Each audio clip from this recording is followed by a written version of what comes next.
Hey guys, magandang hapon.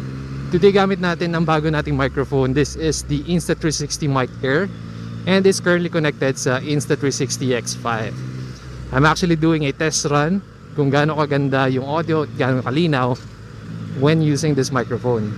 So it's connected via Bluetooth and ngayon papunta tayo sa Moto Market up-down kasi may kukunin tayong bagong intercom.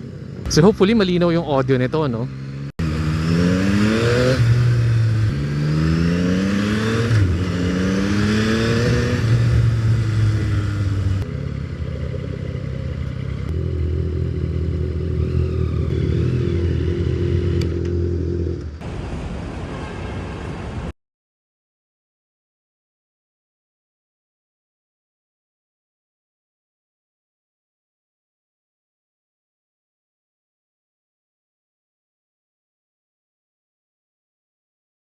Okay, so nakuha ko na tong R35 tsaka yung E30 ni Sena.